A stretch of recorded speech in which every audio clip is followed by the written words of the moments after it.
My biggest pet peeve is lying. I cannot stand it. What if I told you this wasn't a love story, but a silent power struggle no one was supposed to notice? What if the real tension inside one of the most famous families on the planet had nothing to do with headlines, rumors, or tabloids, but with something far more uncomfortable? Control? Because for years, people have asked the wrong question. They asked, why is Nicola Peltz distant from the Beckhams? But nobody asked, what happens when you marry into a family where the rules were written long before you arrived? No screaming matches. No public drama. No viral scandals. Just quiet dinners. Careful words. Long stares. And expectations that were never spoken, but always felt. Nicola didn't walk into a house. She walked into a system. A system built on legacy, image, discipline, and a family structure so tight, there was barely room for a new voice. And when love meets legacy, someone always has to shrink. The question is, who? Because this isn't about villains. This isn't about gossip. This is about what happens when a marriage slowly becomes a battlefield, without anyone ever raising their voice. And by the time you notice the tension, the damage is already done. The first time Nicola stepped into the Beckham home, it didn't feel like entering a house. It felt like entering a museum where everything had already been carefully placed, polished, and protected for decades. The smiles were warm. The greetings were polite. The energy? Immaculate. And yet, something felt rehearsed. David stood up first, calm, charming, the kind of presence that doesn't need volume to be felt. He asked about her flight, her work, her comfort, the perfect host. The kind the world already trusts. But trust and ease are not the same thing. Nicola felt that difference immediately. Then there was Victoria. Still, observant, measuring the room without appearing to do so. She didn't speak much, but when she did, every word felt carefully selected, like nothing in this house had ever been accidental. "We've heard a lot about you," she said with a polite smile. "A lot. Not good. Not bad. Just a lot." And in that moment, Nicola understood something without anyone saying it out loud. She wasn't being welcomed into a family. She was being assessed by a system. Dinner rolled on with stories about discipline, schedules, commitments, reputation, image. Words that sounded harmless on the surface but carried weight underneath. This wasn't just family talk. This was legacy talk. And when Nicola mentioned wanting to build her own identity, not just be known as someone's daughter or someone's girlfriend, Victoria's eyes held her a second longer than normal. No disagreement. No approval. Just a look that said, that might be harder here than you think. At one point, Victoria turned to Brooklyn and asked how long he planned to stay in the US. Brooklyn glanced at Nicola before answering. A tiny moment, but enough to shift the air in the room. Because suddenly it was clear. His choices weren't just his. They belonged to this table. Later that night, when Brooklyn apologized without explanation, Nicola felt the first cold realization settle in.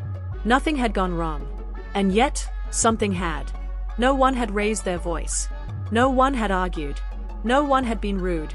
But the rules had been introduced, without ever being spoken. And that's what made them powerful.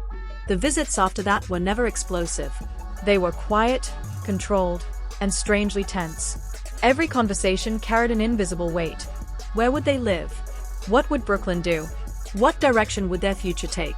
These weren't simple couple decisions. They were family matters. By the end of 2019, during another gathering, Victoria asked Nicola a question that stayed with her for years. Do you think you're ready for this life? Not marriage.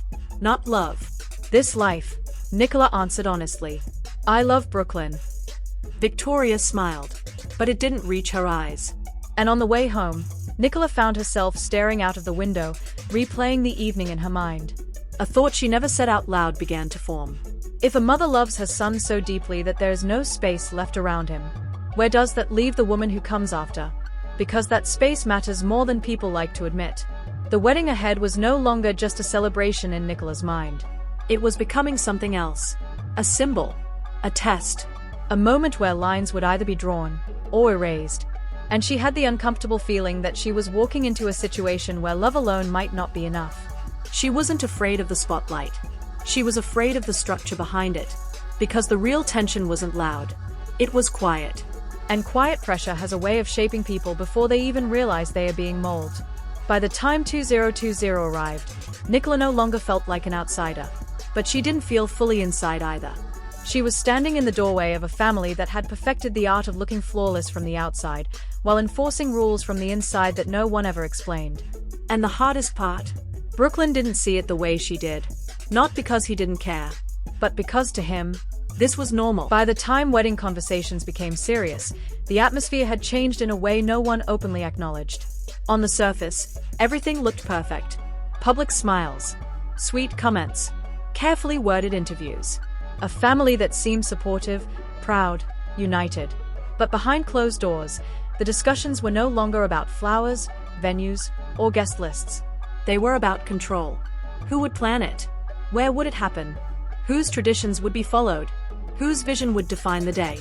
And for the first time, Nicola felt something she had never felt before in her life. Outnumbered. Not attacked. Not insulted. Just quietly cornered by expectations that came wrapped in politeness. Victoria had ideas. Strong ones. Elegant ones. Precise ones. The kind of ideas that don't sound like suggestions, but also don't sound like commands. The kind that make you feel guilty for wanting something different. It should feel timeless, she said once. Nicola heard something else. It should feel like us. When Nicola mentioned wanting her own designer for the dress, the room fell into a silence that lasted a second too long. Victoria didn't argue. She didn't object. She simply nodded slowly, and that slow nod carried more weight than a disagreement ever could. Because it said, that's not how we do things. Brooklyn tried to stay neutral. He kept saying, "We'll figure it out." But Nicola began noticing a pattern. Every time there was tension, Brooklyn would drift toward what felt familiar. Not what felt fair. Familiar. Phone calls between mother and son became longer. Decisions that Nicola thought were settled suddenly reopened. Small details turned into debates that felt strangely symbolic. This wasn't about a dress. This wasn't about a venue. This was about whose voice would shape the future. One evening, after another calm discussion that left Nicola emotionally drained, she asked Brooklyn a question he wasn't prepared for. Do you see what's happening? He looked confused, because from his perspective, nothing bad had happened. No shouting. No fights. No drama. And that was exactly the problem. Nicola realized she was fighting something that didn't have a face. Something that didn't raise its voice. Something that hid behind tradition, love, and family unity. A system so polished, you couldn't point to it without looking unreasonable. The more she pushed for individuality, the more she felt like she was being labeled, silently, as difficult. And that word terrified her. Because in a family built on image and harmony, being difficult is the fastest way to become the outsider. Then came the moment that changed everything. A private conversation. Just Nicola and Victoria. No Brooklyn. No David. No distractions. Victoria spoke gently, calmly, almost kindly. You have to understand. Brooklyn has always been part of something bigger than himself. Nicola nodded. I know. Victoria continued. And when you marry him, you marry into that responsibility too. Responsibility. Not love. Not partnership. Responsibility. And suddenly Nicola understood why she felt suffocated without anyone ever touching her. Because she wasn't being asked to join a family. She was being asked to adapt to one that had no intention of adapting back. That night, Nicola didn't cry. She didn't argue. She just lay awake staring at the ceiling, realizing something deeply uncomfortable. If she didn't draw a line now, she might slowly disappear inside a life that looked perfect from the outside. And the scariest part? No one would ever see it happening. The wedding should have been the moment everything felt settled. A fresh start. A celebration. A public declaration that love had won over every quiet tension that came before it. And to the world, that's exactly what it looked like. Photos flooded the internet. Perfect smiles. Designer outfits. A ceremony that felt straight out of a magazine cover. Comment sections filled with heart emojis and admiration. People saw glamour, romance, legacy. What they didn't see was distance. Because by the time the wedding arrived, Nicola had already made a decision no one realized she had made. She stopped trying to fit in. She stopped trying to decode the unspoken rules. She stopped asking for approval. And that shift, silent, invisible, changed everything. She chose her dress, her venue, her style, her vision, not to rebel, but to breathe. And for the first time, the Beckham system wasn't shaping the narrative. She was, but freedom comes with a cost. The polite warmth from before turned into something cooler. Not hostile. Not dramatic. Just different. Conversations became shorter. Messages became formal. The energy that once felt observant now felt distant.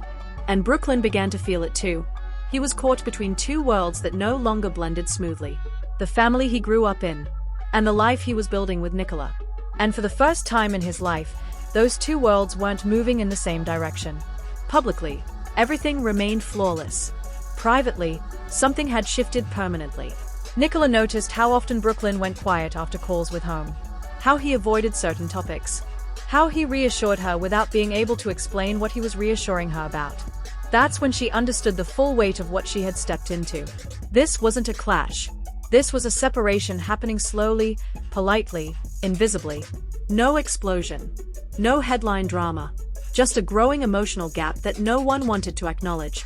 And the more Nicola embraced her independence, the more obvious it became that this was never really about a wedding, a dress, or a location. It was about identity. Who defines it? Who protects it? And who feels threatened when it changes? Because legacy is powerful. But so is individuality. And when the two collide, there's no loud battle. There's silence. A silence filled with unsaid things. Unreturned warmth. Carefully managed appearances. By the end of it all, Nicola didn't feel angry. She felt clear. Clear that love doesn't always erase structure. Clear that marrying someone means understanding the world they come from, and deciding how much of it you're willing to carry. Clear that sometimes, the bravest thing you can do isn't to fight for acceptance. It's to stop needing it. And that's the part no one talks about when they look at the pictures and think they know the story. Because from the outside, it still looks perfect. But inside, everyone is adjusting to a new reality they never expected to face. One where Nicola didn't break down. She simply stepped out of the invisible mold that had been waiting for her. And now the real question isn't what happened. It's what this story quietly reveals. How many times do we look at powerful families, celebrity marriages, glossy photos, and assume everything is perfect, when the real battles are happening in silence, behind polite smiles and carefully chosen words? How many people walk into love, only to realize they are also walking into a structure that was built long before them? Because this was never about shouting matches or public drama. This was about pressure you can't point at. Rules no one says out loud. Expectations that don't look like demands, but feel like them anyway. And maybe that's why this story hits differently. It feels familiar. So tell me in the comments, do you think Nicola was simply trying to find her place? Or do you think she realized she would never truly have one unless she created it herself? Have you ever felt like you had to shrink to fit into someone else's world? If this made you look at celebrity families in a completely different way, hit like. If you enjoy deep, dramatic breakdowns of the stories behind the smiles, subscribe. And if you think there's always more going on than what the public sees, stay tuned, because sometimes the loudest truths are the ones no one says.